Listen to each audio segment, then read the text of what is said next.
just ditch the tarot cards for the moment and try and be more direct.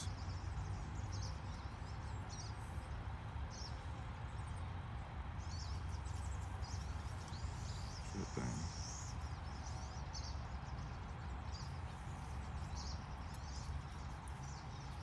Okay. Oh shit, it's on Facebook. I'll be eating poops. No eating poops, Bruno.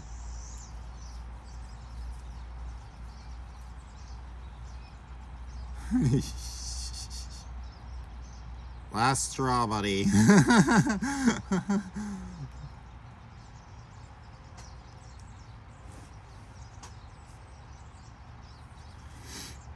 Alright. Okay, I think I'm just gonna go and try and go through all of your points one at a time. It's best that I can see it. Right?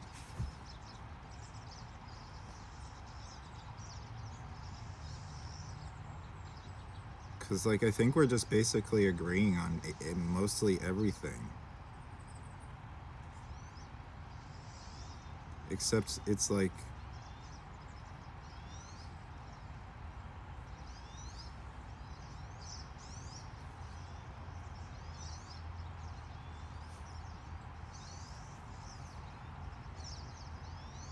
Yeah, I agree. It's not really being discussed. I mean, it's pretty obvious. Like, everybody is complaining about the price of things, right?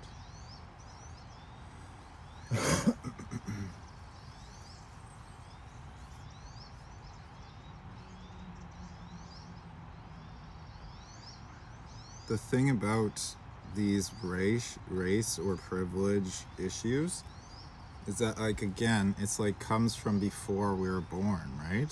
So it's like the downplay effect of essentially conquest. So, like,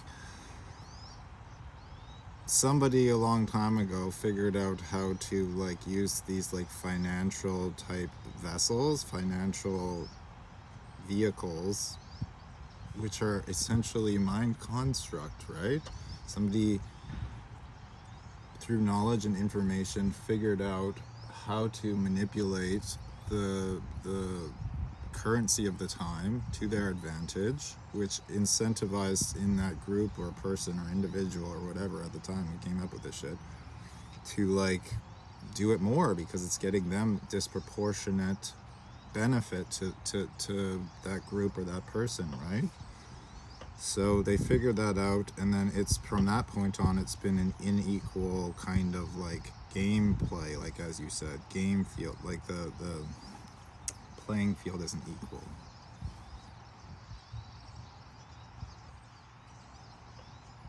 So yeah, the point really is that we're already running in the machine that's already running. So you can't, like, snap your fingers and magic. Oh my god, dude, you're all tangled up. You can't snap your fingers and magically the system is different, right? Because you're working in with all of the already running mind systems that come along with it currently that are reinforcing it. They're kind of like the gatekeepers of the old system through the mindsets and through the behavioral structure, their belief systems around money and stuff like that.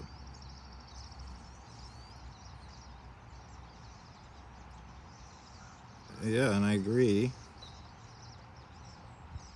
It's, yeah, it does address it. Like, when everybody has enough, there's no excuse, right? That's the point. It's just like how the viewpoint is a little, from what I can tell, I need to draw it out or something. The viewpoint's a little different because, like, in one instance it's like, okay, the poor over here, and we need to give them more of the money that's devaluing at an accelerated rate to keep them, to bring them up. On this side, it's like the money slowly but surely gains value over time, which is what's lifting them up. It's the money itself that's lifting them up, rather than, like, taking a depreciating currency and trying to, like, dump it into, like, something, a failing point within the system as it stands, which, like, as far as I can tell, I worked in, I think we were talking at the time, I was working in the homeless shelter, right? And from what I could see, it's like it's hard to keep that up because the external forces of like government and politics and stuff are constantly inflating it on that side. So it's like decreasing the amount. So you constantly have to keep increasing the amount of money that you're giving the pure person, or else they fall behind again, right? So it's like it's very tenuous, I would say, that solution, because it's all dependent on what the powers that be do, instead of like on this side. You want to, yes, they would have an opportunity if they knew about and like they learned about and took the time to understand the way that a fixed supply currency operate differently from the inflationary one, the devaluation currency, right? They could get in earlier and they could disproportionately hold a large amount of Bitcoin, essentially creating what you said, a different kind of elite, right? But that's the exact same thing that what these people in the business side are saying, right? It's like we need to replace them. But the thing I'm trying to postulate here is that if you just replace them within the current system with the current system's currency and all that stuff, that mentality comes along with it, because it's like until you get to the point where the whole governmental system is like has these principles in mind, you're fighting against it. It's like fighting back at you, right? They don't want to change because it benefits them disproportionately, and that's part of their belief system, right? So it's like you're fighting an uphill battle the whole time.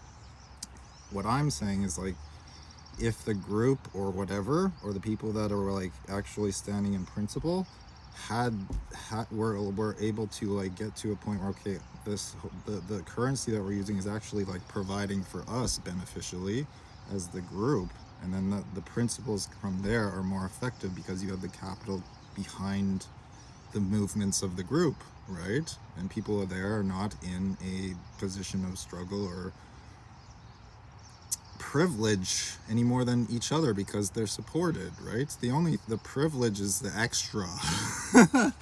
Because like if you think about it, it's like, why aren't people now that have more than they need giving it out? What keeps them from doing that, right? It's really the principle sets of oneness and equality, to put it shortly. Nobody's taking the time, right? Not really, to understand all these things.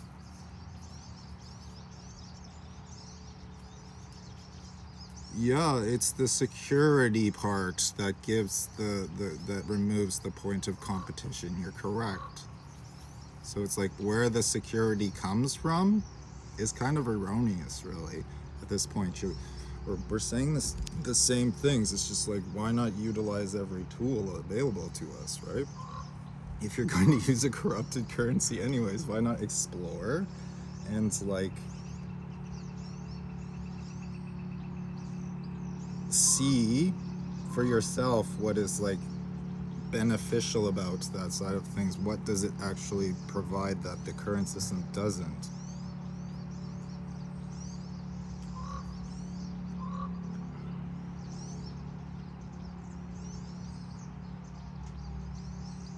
Again, like the racial power differentials, they're like echoes, right? They come from like a different time that hasn't been forgiven in society, right? And that's just because the monetary,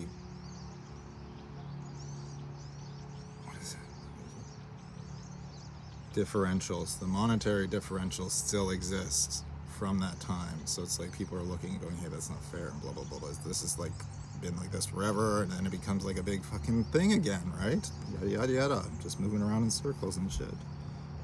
You did this, you did that, blame and judgment.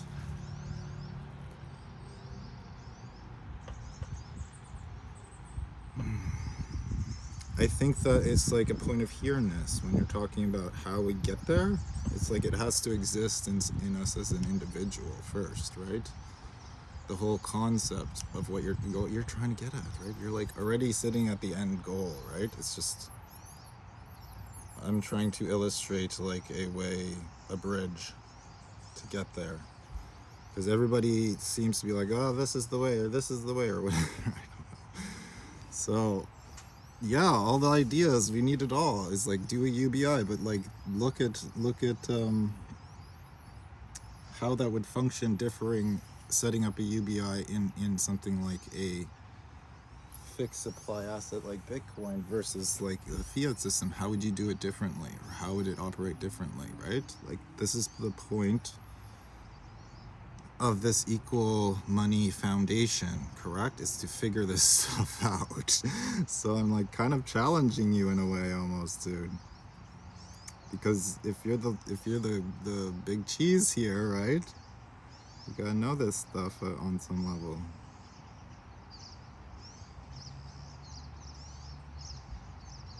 I'm not attached to any way either. I just want it done also. Yeah, we have to do that. We have to transform it. That's the only way that we can like transcend the money. Because like essentially what I gather of what he was getting at was that the money is subsidiary, right, to what is actually the point, the principles of equality and oneness, where it's like we provide unconditionally, give until everyone has, right? That should be the principle that we stand within, right? So it's like, why isn't anybody doing that currently? You got to think about it. There's some invisible force that's causing people to remain like fearful and hoard it for themselves instead of actually putting the time and attention, which is what money is, your time and attention, into something that is a solution, right?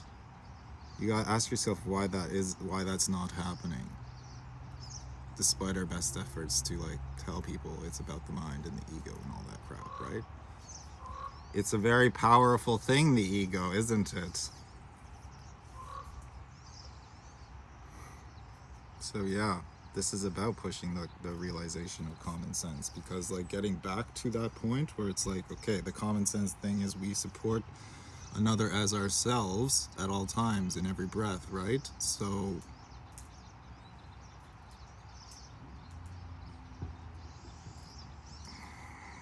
at some point we gotta get rid of the money. We have to get rid of the money because it doesn't matter. It's illusionary. It's irrelevant, erroneous, archaic to the point, which is that we need to stand here as one. And that requires moving past differentials like money. So it's like that's the goal. How do we get through? How do we make it through, right? You gotta look at all these pieces. That's all I'm saying, right? So I think I'm gonna leave this one here and hit me back, I guess. This guy. He's doing some landscaping for them. He's cut off a bunch of the bottom ones.